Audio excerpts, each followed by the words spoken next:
We are back on Get Up. We showed you earlier Golden State's big comeback win. We also had the Sixers and Magic in the play-in yesterday. This is a 7-8 game, so winner goes on. And Tyrese Maxey put on a show last night. Iman Shumpert on both ends. Floater. Oh, man, Tyrese Maxey has been playing exceptional all year, but last night to corral his guys without Joel Embiid was great to see. That was Desmond Bane, who knocked in 34. He was the one Orlando player who really showed some fight late, but then here comes more Maxey Allen with the left hand. Yeah, Maxey was fantastic, but on the note of the Magic, Desmond Bane was the only one that seemed to want to win this damn game. Man. I mean, seriously. Man. Look at Maxey with the defensive play on that end of the floor. 45 seconds left. Great play. Gear will advance it to the Sixers, up by 9, looking to put it away. And, of course, it's going to be, who else? Andre Drummond. Let's go, Dre! One time for the veteran guys! All the veterans are stepping up! Dagger 3 from the big man. Sixers win it by a dozen. They move on to the first round to play the 76ers. Excuse me, they play the Celtics. Celtics a huge favorite, minus 900 at DraftKings. Boston's won 6 straight series against Philly, last losing in the 1982 conference finals. I think that was the legendary Beat LA series, if I'm remembering that correctly. Yeah. This conjures up all kinds of memories. I mean, before we look ahead to, well, let's start with this.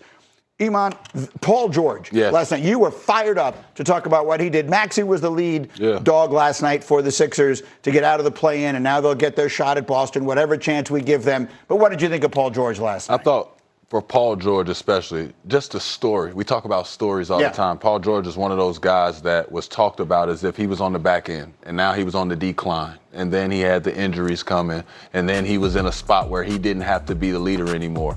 For him to come back and to step up and, one, play efficiently, but to make sure that every time these guys hit any type of a roadblock in these type of playoff situations and playoff atmospheres, he's there. He's knocking down shots. I got to see him not only ISO, but to ISO with his back to the basket, turn it into a back to the basket to a nice fadeaway and see the balance, see him talk a little trash out there, see him do the Paul George strongman walk. I'm like, man, it's back. And that's what you want to see. I did not have the Sixers doing what they did, and we'll get to you guys, Orlando, because y'all shouldn't have let that happen. But Joel Embiid going down, I thought would harm their morale a little bit more, and it was great to see those guys come together, especially to see a Paul George having a positive impact. So look, I'm going to say this for the 9 billionth time. If Tyrese Maxey and Paul George and Joel Embiid are all healthy at the same time, what are the Sixers capable of? Man. That would presuppose Embiid being healthy after having the appendix removed, what is it, 2 weeks ago now? Yeah. Whatever that is. Tim McMahon, is the expectation that Embiid is going to play against Boston? I wouldn't say that's the expectation. His teammates were elated to see Joel Embiid on the bench last night. The fact he was able to show up to the game and in street clothes and support his team. The Sixers have not put any kind of definitive timeline on his return. Look, if Tyrese Maxey and Paul George and VJ Ezra and those guys can steal a game or two earlier in the series, obviously that increases the odds that Embiid can come back. But I think we've got to temper expectations of Joel Embiid coming off of an appendectomy with a cape on to rescue the Sixers against a Celtics team that is clearly the favorite in the Eastern Conference. And as we just showed you, a prohibitive favorite here. Now, for guys like you and me, we hear Sixers, Celtics, and we think of Moses Malone and Julius Erving and Larry Bird and Kevin McHale and those legendary series these teams have played over the years. This is not that. Do you give the Sixers, what's the word I'm looking, a puncher's chance? Anybody's chance? Well, it's funny. Can they make it a series? In those past, Mark Ivoroni and Larry Bird, puncher's chances. They punched a lot in those series back then. Yeah. So maybe that's what the Sixers have to bring. But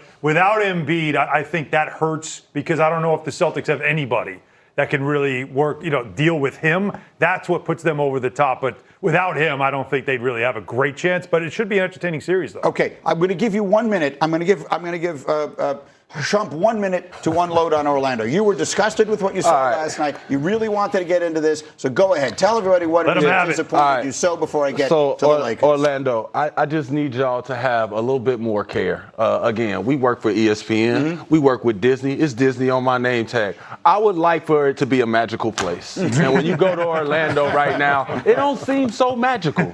You know, I want to be in the playoffs saying, hey, man, I got to go out to Orlando and cover that game. And I'm going to bring my kids because they want to go to Disney.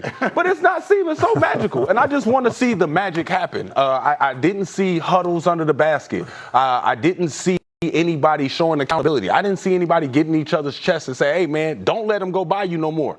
It's not happening no more. They don't have their guy, and we're going to win this game. And there was none of that. It was just a free-for-all. Me and you were just talking about it in the back. We couldn't even get ball screen coverage commands out there. We hearing it from the coach. The only voice you heard defensively for the Magic was Jamal Mosley, the head coach. That's crazy. He was the one yelling out instructions. None of the players were doing it to and go each other. Look around the league. You look around the league, in these playoff situations, play-in situations, you are seeing the rest of the bench is screaming, slamming on the floor, yelling, jumping up and down, reactions to every scored point.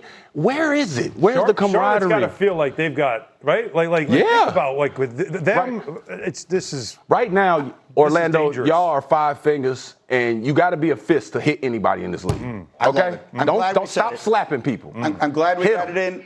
They will play Charlotte for the right to play the 1 seed Detroit in the playoffs. I'm glad that you got that in. Well, let's go to the West because we got an old rivalry being renewed this coming week between those two legends. First time they met in the playoffs, the 2012 Finals. LeBron leading the Heat to a win over KD's Thunder in 5 games after dropping the opener of the series. Every meeting between these two has come in the NBA Finals. 5 years later, 2017, LeBron and the Cavs, KD in his first season with the Warriors, KD getting revenge. 4-1, the Warriors win it, KD's first championship, and then they would meet again in the finals the next year, and again it was the Warriors, this time in a 4-game sweep. KD was the finals MVP again. LeBron averaged 34 points, 10 assists, and 9 rebounds. A month later, LeBron was a Laker. And so now they will meet all these years later in the NBA's first round. But I think we can all say this might be the last time that we see it. So the world is not going to give, we just showed you the prohibitive favorites that Boston are. The world is going to give the Lakers no chance to win this series. And by the world, I mean all of us, including me. But Sam, let's do it. If they're going to shock the world, if the Lakers are going to stun everybody and find a way to win this series, how is it going to happen? Well, LeBron James has to, have a time machine, basically. It's got to be the LeBron that we saw on some of those teams in Cleveland, that there wasn't a lot of talent around him. And he's putting up 35, 12, and 10, those type of games. Now, the NBA, they tried to help out. This schedule's got a few pockets of 2 or 3 days of rest in between games, but this has got to be. And then DeAndre Ayton's got to show up. He's got to be the player that he thinks he is. He's got to be dominating. He's got to win the matchup with Alperen Şengün. And I got to tell you, that sounds like a pretty good recipe for the Lakers to be let down. And why are you laughing? He going off his tattoo, man. He's killing me. He's killing me every time. But LeBron, but let's not even think about who's going to have to be his running mate. I mean, who's going to have to do it? LeBron. I'm not even worried about LeBron. I'm going to say LeBron's going to show up and do especially whatever. Game 1. He's going to do as much as any 41-year-old in the history of the league has ever done in anything. But who's going to help him? I think all of them are going to help in different ways. But I think the thing that they need to focus on, and it's what we focused on as the Cavaliers when we were banged up and we still were going far, and people like Bron taking just anybody to the finals. It's like the cool thing about that is when you're on a team with somebody like that can transform and do as many things as a LeBron can, your job is not to say, hey, our guys aren't in right now. I need to now transform and create opportunities for everybody. It's like, no, I need to stay within my role, and I need to say, hey, now Bron's going to have more possessions. He doesn't necessarily have to turn the hands of time back and say, hey, man, I got to be more athletic and do all the other things. He doesn't have to do that. He can still just take it calmly off a ball screen, and you go under because you don't respect it. We saw him do it recently. Exactly. Triple-double. Like, we know he can do it, especially with the week's rest. What they need is J.J. Redick. There we go. To me, that's the most important second person with the Lakers is J.J. Redick, because he's done a great job this year coaching. He's not getting enough credit. But also, he has to devise a 3-and-D plan for at least game one, knowing LeBron's going to have probably the most in his battery for game one. And have his guys. You've got Hachimura. You've got Vanderbilt. You've got Marcus Smart. You've got guys that can defend and hit threes. Yeah. And you have the centerpiece in LeBron. That's the way. Keep it close. We know Houston has struggled sometimes in crunch time, and see if you can steal at home a game one to extend the series. If y'all could get it to the last couple of minutes. Big J.J. Redick game one. Get it to the last couple of minutes, it could be a game. But if you can't get it there with Houston, it is going to be over. And is there any chance whatsoever if they can extend the series, they get one of their guys back? Yeah. That, I guess, is really the formula here. All right, we're rolling on.